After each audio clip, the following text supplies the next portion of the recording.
que Dieu nous reproche? Nous allons lire. Toujours dans Jérémie 14. Nous sommes toujours là. Qu'est-ce que Dieu nous reproche? À partir du verset 10, Jérémie 14.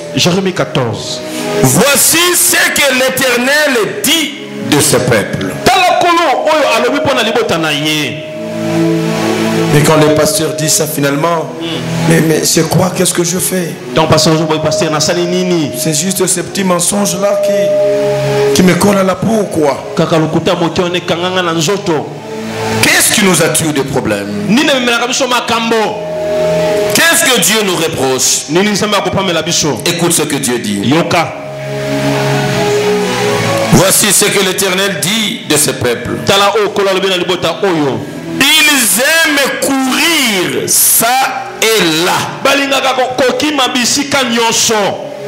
Ils ne savent retenir leurs pieds. Premier reproche qui nous attire la souffrance, c'est quand vous courez ça et là. Le fait de manquer la position devant Dieu. Nous ne savons pas quelle est ta position vis-à-vis de Dieu.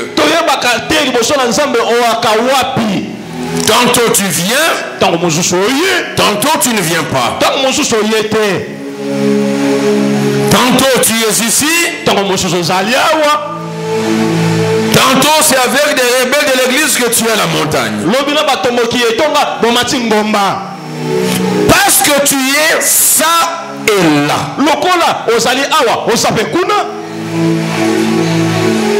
Tu aimes courir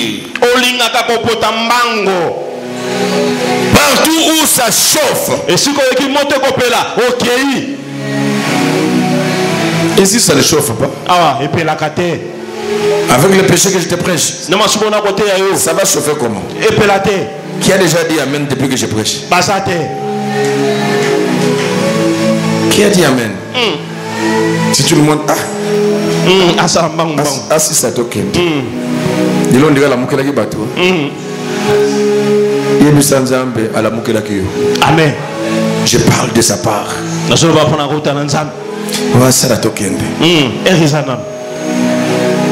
Mais ce que c'est là qui Amen. Avance l'homme de Dieu. Qui me dit d'avancer aujourd'hui? Tout le monde me dit arrête. Salatobim. Courir. Kokima. Ça et là. Une situation d'instabilité.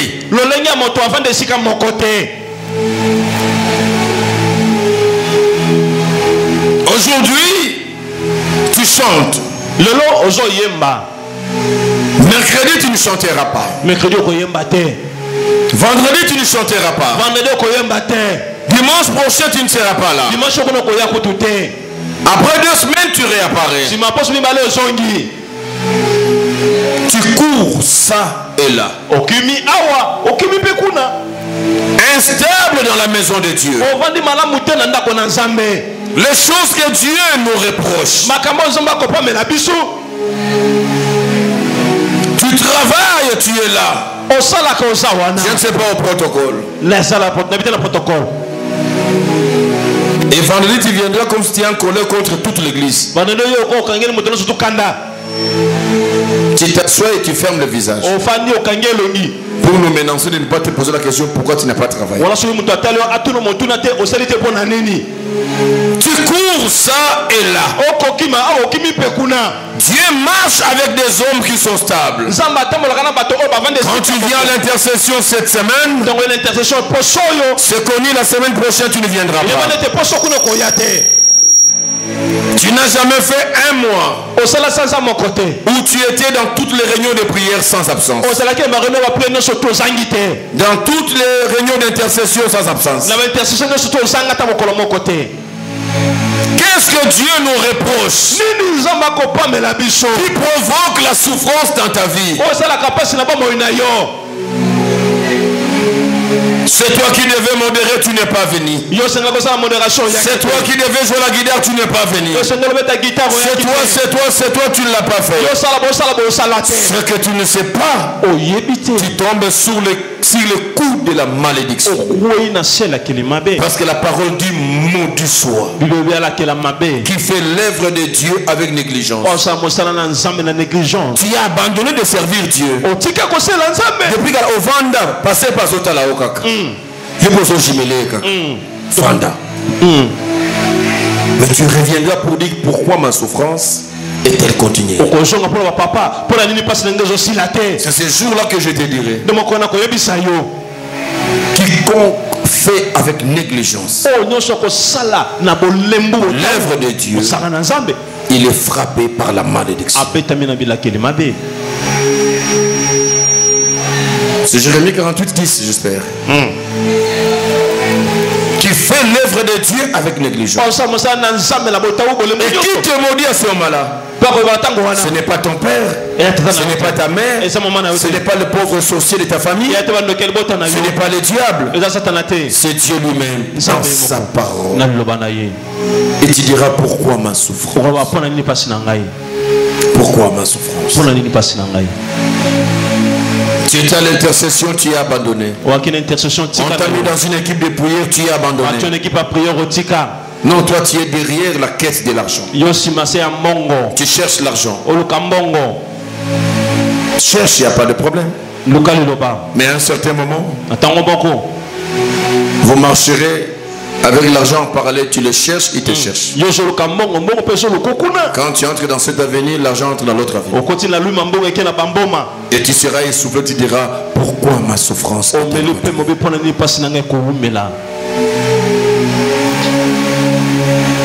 Vous courez ça et là. Ils ne savent retenir leurs pieds.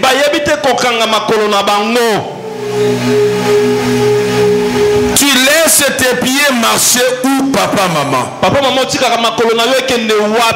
Celui qui ne sait pas retenir ses pieds. Tu ne sais pas retenir tes pieds. Tu ne le fais pas marcher pour l'évangélisation. Mais tu fais marcher tes pieds pour la calomnie, pour la médisance, pour les critiques. Tu fais promener tes pieds pour le vol, pour l'adultère, pour l'ivrognerie. Les choses que Dieu nous reproche. Pourquoi tu ne sais pas retenir tes pieds? Pourquoi avec des amis qui t'amènent chez les féticheurs? Pourquoi avec des amis qui vont consulter les médiums? Pourquoi avec des amis qui vivent une vie de débauche? Dieu vous reproche. Vous êtes ça et là. Vous n'êtes pas stable. Et vos pieds, vous ne les gardez pas au bon endroit. Vous les amenez à l'église. Mais après l'église, ce soir vous serez où? Hier soir vous étiez où? Cette semaine vous allez les amener où? Dans le même lieu du péché. Vous vous manquez de qui?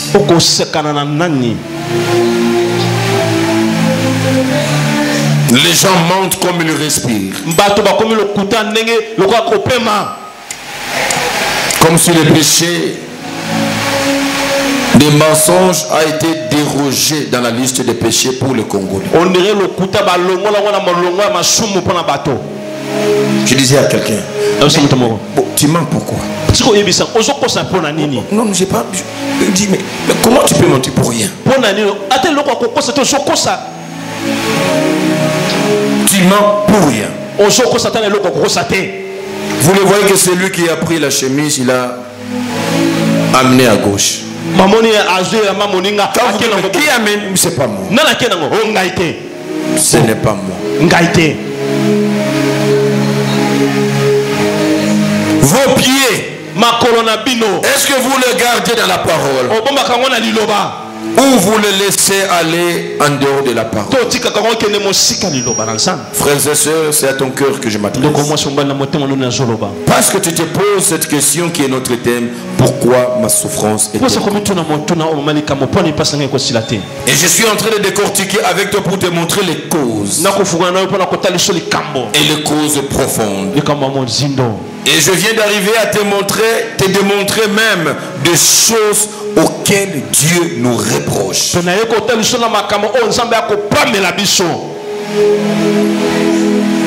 Qu'est-ce que Dieu nous reproche encore? L'Éternel n'a point d'attachement pour eux. Cela veut dire les hommes se sont détachés de l'Éternel. Qui te tient la main? Qui te soutient? Ce n'est plus Dieu. C'est celui-là qui te montre cette vie avec des billets de banque. Notre attachement à Dieu. Mais il est où? Je ne le vois plus. Et c'est comme ça, il disparaît. Il réapparaît. L'attachement. Dieu nous reproche du manque d'attachement. Voilà, quand je parle, toi tu somnoles. Je parle de l'attachement à Dieu. Tu as l'attachement à Dieu. Et tu viens à l'église à 11h. C'est ça ton attachement à Dieu. L'attachement à la musique mondaine. Les gens arrivent au concert avant le début du concert. L'attachement au match de football. On est dans les stades avant le début du match. Il y a des gens qui sont entrés au stade à 9h pour un match de 15h30. Quel attachement? C'est à l'église qu'il vient à la fin. Il a dit non, même à la fin, il faut toujours rentrer avant la bénédiction. C'est un problème d'attachement. L'attachement. Est-ce que c'est priorité pour toi? Il se souvient maintenant de leurs crimes et il châtie leurs péchés. Et l'Éternel me dit, il dit à Jérémie, il me dit à moi le pasteur, n'intercède pas en faveur de ce peuple. C'est ce que j'ai dit à l'introduction. Je prie et j'observe. Et Dieu dit n'intercède plus. Et Dieu m'a donné ce message. N'intercède plus.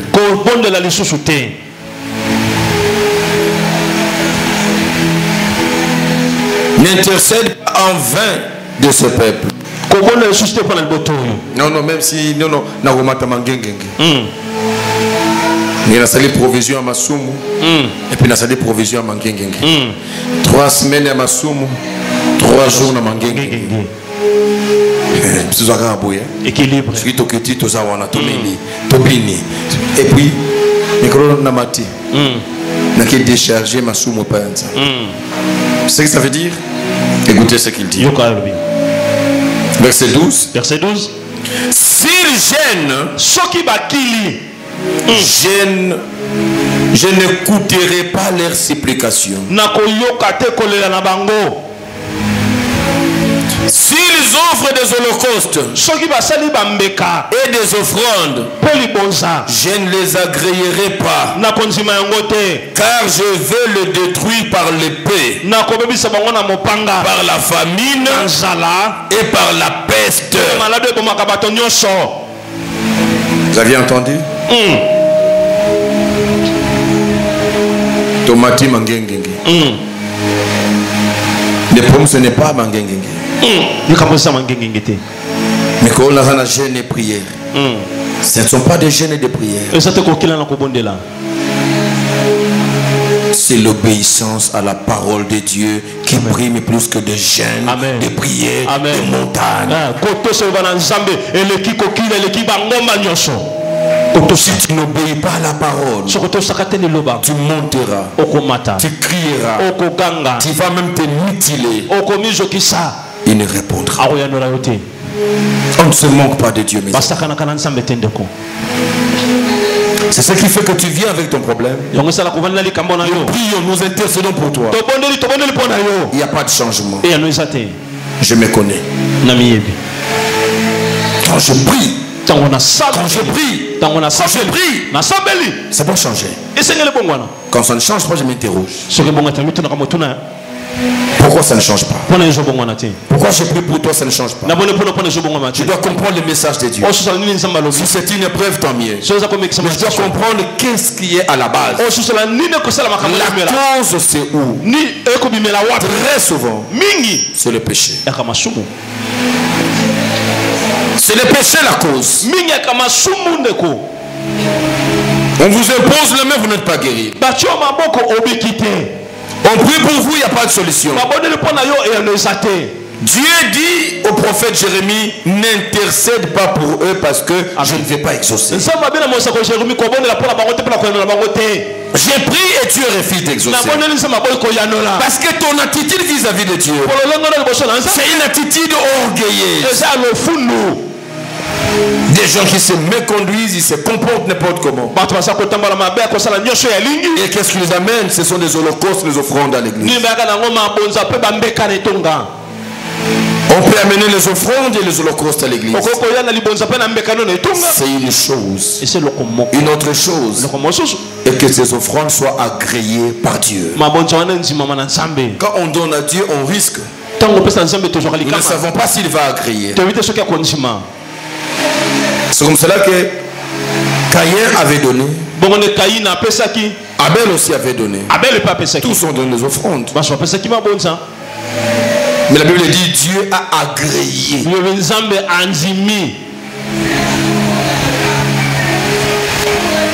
L'offrande, c'est une chose. Mais l'offrande, c'est une autre chose. Amen. Dieu ne regarde pas seulement l'offrande, mais Dieu regarde aussi l'offrande.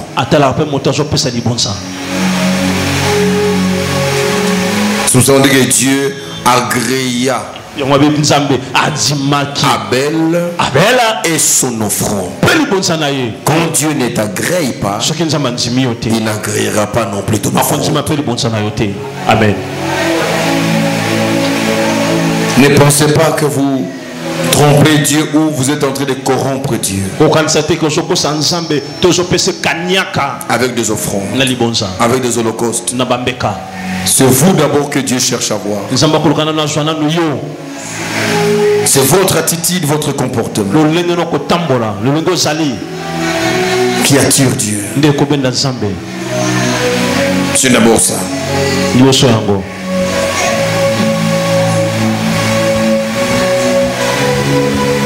Dieu dit, je vais les détruire. Il va te détruire avec quoi? Avec l'épée, avec la famine, avec la peste. Tu verras la maladie commence à tourner dans ta vie. La famine commence à tourner dans ta vie. L'épée commence à tourner dans ta vie. Dieu commence le processus de ta destruction. Qu'est-ce qui est déjà arrivé dans ta vie? Cela doit te pousser à faire une introspection et au besoin une rétrospection.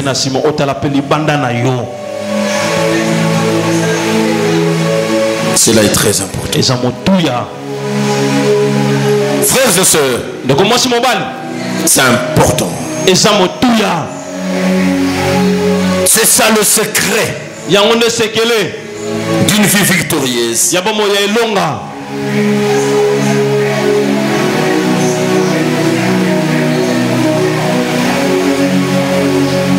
Non, comme le pasteur, lui, commence à dire des histoires comme ça. D'ailleurs, je vais aller à l'église du prophète Mpungu. Du prophète Walela. Toi, qui fouille la vérité. Pour aller chercher les prophètes qui vont prophétiser, ils vont te prophétiser au rythme de poil. Il va te prophétiser en te cajolant. Quand il prophétise, tu secoues la tête. Tu seras grand. Amen. Amen. Moi bien ça. Écoutez ce que la Bible dit pour ça. Verset 13. Verset 13. Parce que ceux qui créent les troubles dans nos églises, ce sont des gens qui fouillent nos églises parce qu'il y a une parole de vérité qu'on leur prêche. Et dès lors qu'il va aller à la montagne de Bangengenge, de l'intendance ou où, il y a toujours des prophètes ambulants et qui sont le long de ces lieux de prière avec des prophéties de mensonges. Soulignez bien ce que j'ai dit aujourd'hui, les prophéties de mensonges, pour vous amadouer. Juste, il te voit là-bas et te dit Dieu me montre. Tu as un avenir grand. La Bible dit ça. Verset 13. Verset 13. J'ai répondu, ah Seigneur l'Éternel, voici les prophètes leur disent, verrez de paix, vous n'aurez point de famine, mais je vous donnerai dans ces lieux une paix assurée. Et l'Éternel me dit, c'est le mensonge que prophétise à mon nom le prophète. C'est quoi? C'est le mensonge. Ce sont des mensonges que les pseudo-prophètes vous disent. Je vous prêche sur le péché qui est la cause de ta souffrance. Un autre prophète ne viendra pas vous dire non, vous ne verrez pas la souffrance. Non, Dieu m'a dit va t'élever. C'est un faux prophète. Ce qu'il vous dira, ce sont des mensonges. Là, c'est Dieu qui rétorque avec force. Il dit à Jérémie, ce sont des faux prophètes. Ils disent des mensonges. Dieu continue pour dire, c'est les mensonges que les prophétisent à mon nom le prophète. Je ne les ai point envoyés. Je ne les ai pas envoyés. Je ne leur ai point donné d'ordre. Je ne leur ai point parlé. Vous avez entendu ça? Je ne les ai pas envoyés.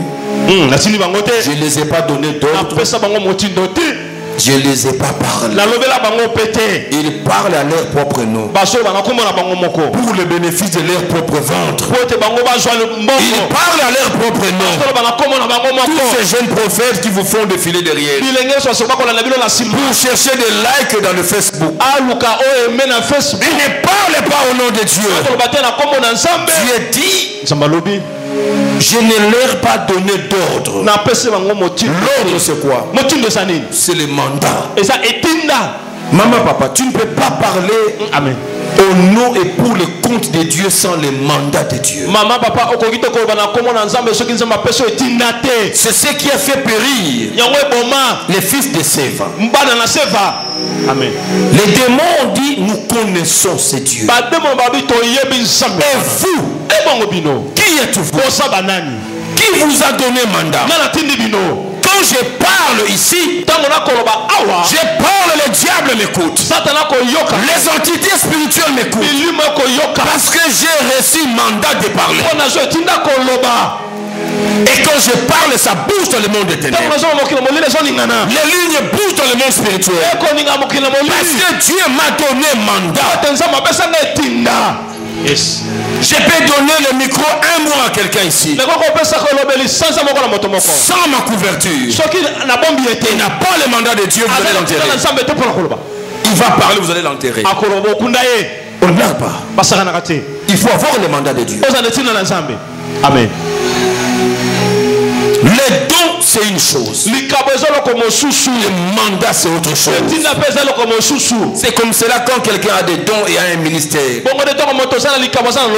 Il faut que les personnes attitrées viennent concrétiser le mandat de Dieu dans sa vie. Viennent confirmer en l'imposant les mains, en disant on t'envoie. Va, tu as notre mandat. Amen. On commence à avoir des visions. On réunit les gens. Et tu commences à parler. Qui te donne le mandat? C'est ça la situation des prophètes au Congo. Des jeunes prophètes au Congo.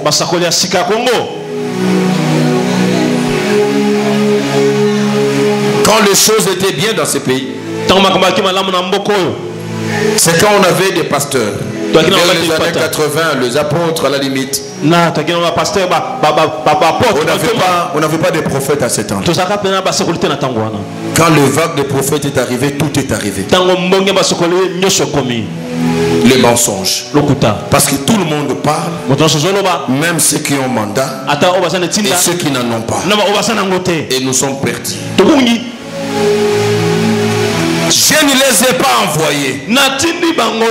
Ne reçois pas chez toi celui que Dieu n'a pas envoyé. Ne va pas derrière celui que Dieu n'a pas donné mandat. Tu peux mourir dans les comptes des dégâts collatéraux. Tu peux mourir ensemble avec lui. Je suis sérieux, je parle des choses hautement spirituelles. Dieu dit, je ne les ai pas parlé. Ceux qui parlent, ils vous disent des choses. Ce n'est pas Dieu qui a dit. Ce qu'il a dit est vrai. De dire des choses qui sont vraies n'est pas un signe que c'est Dieu qui a dit. Amen. Les devins nous disaient des choses qui étaient vraies. Les astrologues nous disaient des choses qui étaient vraies. Mais ça ne venait pas de Dieu. La femme qui avait l'esprit de Python a dit à l'apôtre, aux apôtres les choses qui étaient vraies. Mais Paul l'a délivré. Il dit des choses vraies. Mais par quel esprit? Par un esprit qui n'était pas l'esprit de Dieu. Ce qui est difficile, c'est d'être pasteur aujourd'hui. Ce qui est difficile, c'est être pasteur. Être prophète, c'est très facile. Partout. Vous direz que on vous donne la feuille à mettre sous la langue. Mais sous la langue, tu vas commencer à prophétiser. Il va vous dire des choses. Mais par quelle puissance? Parce qu'il a mis sous la langue. Et c'est ce que vous aimez. Vous allez mourir ensemble. C'est ce que la parole dit.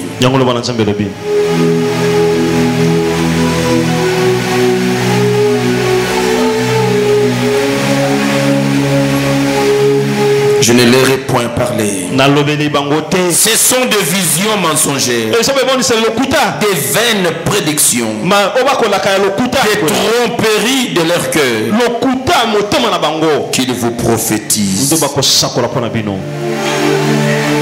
C'est pourquoi ainsi parle l'Éternel sur les prophètes qui prophétisent en mon nom sans que je les ai envoyés et qui disent il n'y aura dans ces pays ni épée ni famine. Ces prophètes périront par l'épée et par la famine. Et ceux à qui ils prophétisent, vous là, C'est à qui il prophétise? Ils seront étendus dans les rues de Jérusalem par la famine et par l'épée. Il n'y aura personne pour leur donner la sépulture, ni à eux, ni à leurs femmes, ni à...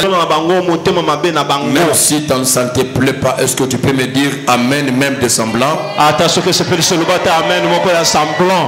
Merci pour le semblant d'amen. Merci, merci. C'est tellement clair. Et ça les choses que Dieu nous reproche. Mais je n'aimerais pas finir par là. Mon message sera incomplet.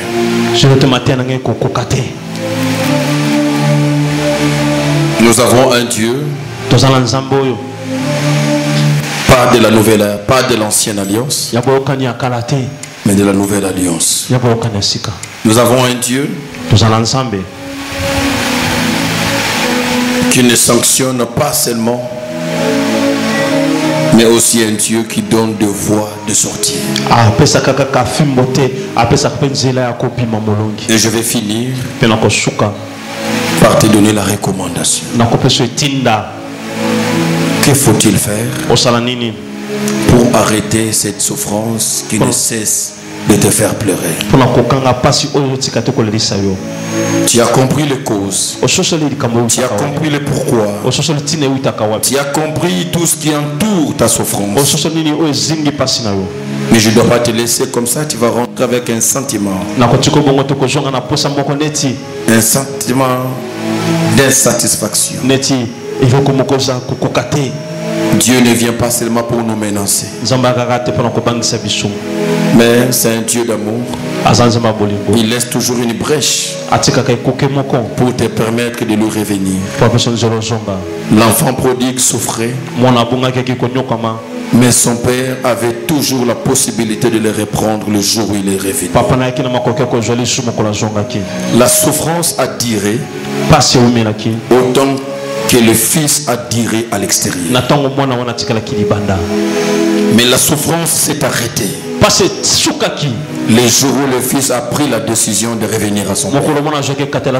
Laisse-moi te dire, ta souffrance s'arrêtera. Si tu prends la décision aujourd'hui de revenir dans les pieds de ton père, cette souffrance qui a longtemps duré s'arrêtera. Si tu prends la décision ce matin de tout abandonner et de revenir auprès de ton père.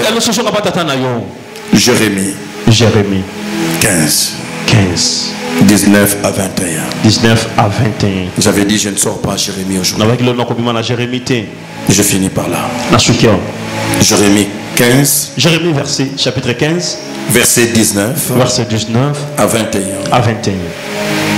La Bible dit ceci. C'est pourquoi ainsi parle l'Éternel. Si tu te rattaches à moi, je te répondrai. Et tu te tiendras devant moi. Première chose, première recommandation, la Bible parle de notre rattachement à Dieu. On ne parle pas de l'attachement. On parle du rattachement. Il y a rattachement quand il y avait attachement et puis détachement. Alors qu'on peut parler de rattachement. C'est l'attitude de quelqu'un qui était avec Dieu, qui l'a abandonné pour le besoin de la vie, pour les soucis du siècle présent. Et aujourd'hui il est en train de peiner dans sa vie. Dieu te tend la main. Il te dit ceci: il ne répondra jamais à ta prière si tu restes dans la position de détachement. Rattache-toi à nouveau. Reviens à nouveau à l'Éternel. Une fois que tu vas te rattacher, le Seigneur promet déjà. Qu'est-ce qu'il dit?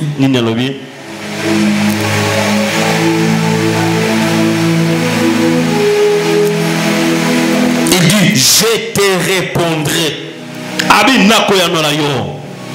Si tu te rattaches, il va te répondre. Si tu te rattaches à Dieu, il va te guérir. Si tu te rattaches à lui, il va te délivrer de cette souffrance. Si tu te rattaches à lui, Dieu t'étend la main ce matin à revenir vers lui. Et tu verras qu'il va répondre à ta prière. Il dit, tu te tiendras devant moi. Tu ne viendras pas annoncer ton visage et repartir à nouveau. Mais si tu te rattaches, c'est pour ne plus repartir. Reviens à Dieu et ne plus l'abandonner. Dieu dit, tu te tiendras là devant ma face. Mon ami, la bénédiction, la gloire, le rayonnement ne vient que quand l'homme se tient devant Dieu. Il a dit à Moïse, je t'amène en haut, je te mets sur les rocs, il y a la chaleur, mais tu te tiendras là devant moi. Quand il dit à Moïse, tu te tiendras là devant moi, c'était sur la montagne et c'était sur un roc. Vous imaginez un roc au sommet de la montagne avec la chaleur, ce que ça donne. Et Moïse devait s'asseoir sur cette chaleur, sur ce feu là. Tiens, tu te tiendras là. Et quand Moïse se tient là, ce qu'il voit en premier, ce n'est pas la gloire, c'est la chaleur qu'il sent. Il transpire. Il y a le soleil. Ceux qui sont au bas de la montagne ressentent moins les effets de la chaleur. Et ceux qui sont au sommet de la montagne, ils ressentent le soleil. Dieu permettra que le soleil vienne. Si tu ne sais pas, il y a des microbes qui sont dans nos épidermes qui meurent qu'avec le soleil. Il y a des choses que Dieu va détruire avec son feu. Tu reviendras à Dieu, mais tu diras depuis la zonga. Et comme il passe pour la simbata 100 francs, accepte. Alors tiens-toi là. Moïse a accepté de se tenir là. Et ça pour 40 jours. Et quand il est descendu, tout le monde a oublié Moïse. Parce que la peau de son visage rayonnait. Quand vous revenez à Dieu, vous vous tenez dans sa présence. Dans un bout de temps, les gens vous diront que votre vie a changé. Ils verront sur vous le rayonnement de Dieu. Reviens à Dieu. Rattache-toi à Dieu. Et tiens-toi là. Chaque mercredi, tiens-toi là. Chaque vendredi, tiens-toi là. Chaque dimanche, tiens-toi là. Chaque intercession, tiens-toi là. Chaque séminaire, tiens-toi là. Dans l'appel de fonds, dans le soutien, dans les partenariats, tiens-toi là. Dans la chorale, tiens-toi là. Dans l'évangélisation, tiens-toi là. Au protocole, tiens-toi là. Dieu veut te voir d'abord là. Tiens-toi là. Il continue pour dire une autre recommandation. Si tu sépares ce qui est précieux de ce qui est vil, tu seras comme ma bouche.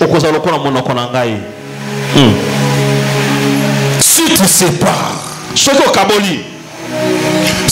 qui est vil de ce qui est précieux, comment ne pas venir à l'église pour dormir à la maison, pour aller voir des amis, pour être au coin dans un bistrot avec des amis? Pourquoi ne pas venir servir Dieu? Pour aller manger le cochon, la viande de cochon sur Capella. Pourquoi ne pas venir à l'église? Sépare à partir d'aujourd'hui ce qui est vil de ce qui est précieux. Il n'y a rien de plus précieux que la présence de Dieu. Il n'y a rien de plus précieux que de vivre dans la maison de Dieu. Il n'y a rien de plus précieux que de servir Dieu. Il n'y a rien de plus précieux que d'être appelé par Dieu. Il n'y a rien de plus précieux d'être connu par Dieu. Il n'y a rien de plus précieux de participer au royaume de Dieu. Il n'y a rien de plus précieux de faire avancer le royaume de Dieu. Il n'y a rien de plus précieux que de promener ses pieds pour gagner les âmes. Il n'y a rien de plus précieux que de prendre son temps à intercéder pour l'église et les autres. Sépare-toi de ce qui est vil. Appuie-toi sur ce qui est précieux. Il dit, tu seras comme ma bouche. Cela veut dire, Dieu te fera grâce. Tu seras quelqu'un quand tu parles. Ta parole aura autant d'autorité comme si c'est Dieu lui-même qui parle. Tu chasses les démons, ils ne partent pas. Sépare-toi de ce qui est vil. Attache-toi à ce qui est précieux. Reviens sur le même démon. Tu parleras à voix basse. Il fuira. Parce que tu deviens la bouche de Dieu. Tu ne peux jamais chasser les démons si tu n'es pas la bouche de Dieu. Tu ne peux jamais prier que le malade soit guéri si tu n'es pas la bouche de Dieu. Sépare-toi de ce qui est vil. Attache-toi à ce qui est précieux. C'est à eux de revenir à toi. Ce n'est pas à toi de retourner vers eux. Entre le païen et toi, ce n'est pas à toi d'aller vers le païen. Mais c'est au païen de se convertir et de te rejoindre. Tu ne peux pas, après l'église, tu vas aller boire l'alcool avec eux. Après l'église, tu vas aller dans la débauche avec eux. Ils reviendront vers toi quand? Ils savent que mais si tu finis, nous sommes sur Capella. Je vais vous rejoindre. Nous permettez-les aussi. C'est à eux de te rejoindre. Après qu'il soit samedi à Capella, qu'il t'appelle ton église et où nous voulons te rejoindre. Que Dieu donne de l'influence à ta vie. Parce que tu auras te séparé de ce qui est vil à ce qui est précieux. Ta vie deviendra un motif d'évangélisation. Tes amis chercheront où? Ils auront des problèmes. Ils te demanderont ce que votre pasteur peut nous voir. Tu deviens une référence. C'est eux qui viendront vers toi. Ce n'est pas à toi de partir vers eux. Je te rendrai pour ce peuple comme une forte muraille de reins. Ils te feront la guerre, mais ils ne te vaincront pas. Car je serai avec toi pour te sauver et te délivrer. Vous prenez le verset. Oh Seigneur, tu as dit, ils me feront la guerre, ils ne me vaincront pas. Remets le verset dans son contexte. Avant qu'on parle de ça, qu'est-ce qui vient avant? Il dit, je te rendrai pour ce peuple comme une forte muraille de reins. Quand tu commences à obéir à Dieu, tu te sépares de ce qui est vil. Dieu fera de ta vie, ça sera comme une grosse et grande muraille de reins. Ça sera la muraille de fer. Et si ma vie devient une muraille, tu amènes le marteau, ça ne fait rien. Tu amènes le couteau, ça n'entre pas. Tu tires une balle, ça n'entre pas. La crainte de l'Éternel provoque la sécurité pour ta vie. Les ennemis vont te combattre, mais leurs combats se limiteront sur la muraille de ta vie qui est de rein. Ils ne vont pas te percer. Pourquoi? Parce que dans ta vie, tu choisis, tu abandonnes ce qui est vide. La vie du monde, la vie de péché, la vie de concubinage, tu abandonnes. Tu gardes ce qui est précieux. Tu deviendras intouchable. Tu deviendras indestructible. Tu te tiendras comme moi, tu défieras le diable. Il ne te fera rien. Parce que je sais ma vie. C'est une muraille terrain que personne ne peut pénétrer. Amen. C'est par toi de ce qui est vil. L'Éternel dit, il sera là avec toi pour te sauver et te délivrer. Je n'ai pas peur de combat. Pourquoi? Parce qu'il est là pour me sauver et pour me délivrer. Il dit au dernier verset, je te délivrerai de la main des méchants. Je te sauverai de la main des violents. C'est la parole de Dieu. Nous acclamons pour ça.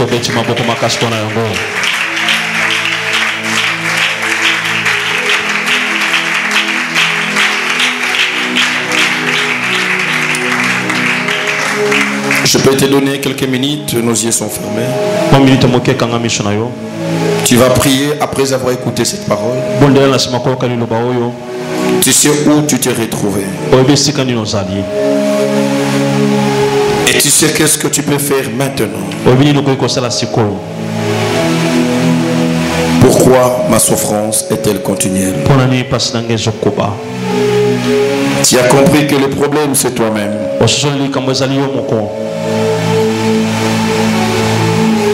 Ce n'est pas quelqu'un d'autre. C'est toi-même le problème. Est-ce que tu peux aujourd'hui te séparer de ce qui est vil? Est-ce que tu peux abandonner, tu peux renoncer à ce qui est vil? Est-ce que tu peux réparer à Dieu et marcher et espérer sa protection et sa bénédiction? Est-ce que tu peux te remettre en Dieu en toute honnêteté pour qu'il mette fin à ta souffrance aujourd'hui? Nous n'avons pas de minutes, mais je vais des prières qui viennent du cœur. Je vais de prières sincères. Si Dieu nous traite d'orgueillés par notre attitude, je veux que nous puissions témoigner notre humilité devant Dieu. Pendant que nos yeux sont fermés, Dieu a besoin de voir notre humilité. L'attitude de l'humilité, c'est de te mettre debout, toi qui es touché par cette prédication, par ces messages. Si ce message t'a été adressé,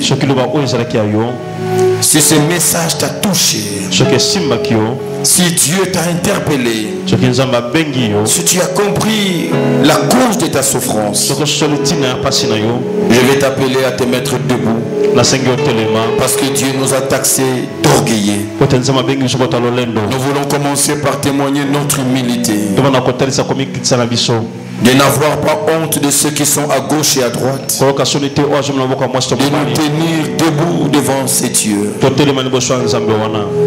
témoignant notre humilité devant lui. Pour dire à Dieu c'est vrai. C'est vrai, ce message m'a été adressé. Et toi qui es debout, que Dieu te bénisse. Que Dieu te bénisse pour cette humilité. C'est un message que Dieu a envoyé pour l'église, pour tout le monde. J'apprécie ton humilité. Je veux que tu fasses ça. Même quand tu es malade, tu ne sais pas te mettre debout. Mets-toi pour quelques minutes debout, que Dieu te voie.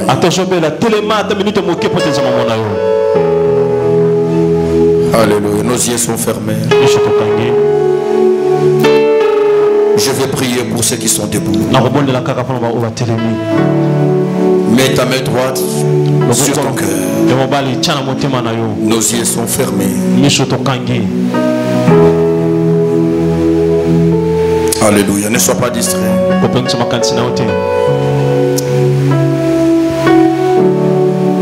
Je sens sa compassion. Je sens la compassion de Dieu.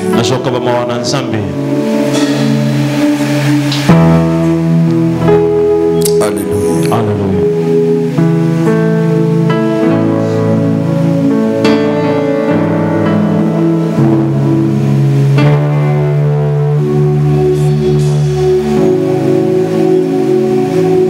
Brasa yande miakara blashunduru.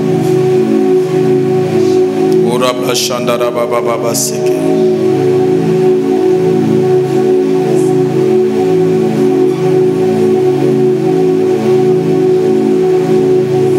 Molili eye.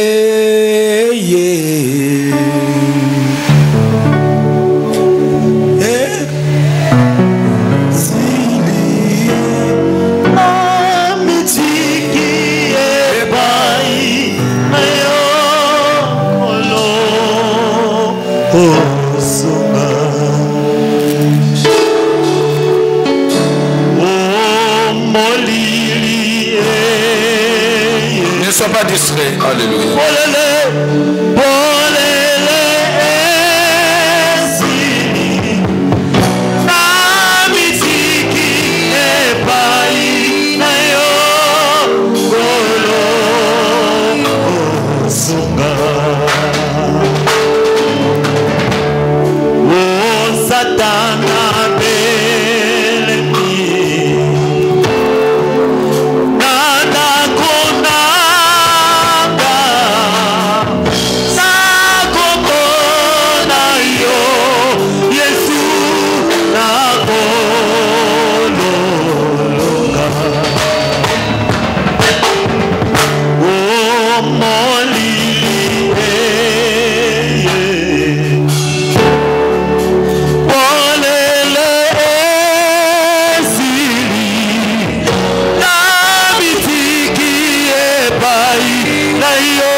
Et un Père qui nous aime. C'est à tes filles et fils que tu as parlé ce matin. Nous dénotons la dose d'amour dans ce message. Tu n'as pas envoyé ce message pour accomplir les desseins de détruire ce peuple. Mais tu as envoyé ce message pour prévenir ces dangers. Yahweh, tu nous as vus. Tu as vu nos péchés. Tu as vu notre méchanceté. Tu as vu nos moqueries. Et ce que tu as dit est vrai. Tu as vu notre attitude orgueilleuse. Cela est vrai. Voilà pourquoi nous n'avons pas honte de nous mettre debout devant les gens. Nous voulons te témoigner notre humilité et reconnaître devant les saints qui sont assis dans cette église que nous sommes de ces méchants dont le message a été envoyé. Nous sommes de ces pécheurs dont tu as envoyé le message de ce matin. Papa, nous rentrons à toi. La souffrance atteint un niveau intenable. Nous commençons à partager la nourriture avec les pourceaux. Nous prenons la décision aujourd'hui de te revenir comme le Fils prodigue. Nous rentrons auprès de toi, notre Père, pour te demander pardon de notre méchanceté, de notre désobéissance à ta parole, qui nous a attiré tous ces malheurs. Papa, nous avons l'épée sur nous. Sang est en train de couler. Papa, nous avons la famine sur nous. Papa, nous avons les maladies, la peste sur nous. Nous passons des journées de tourments, des nuits de tourments.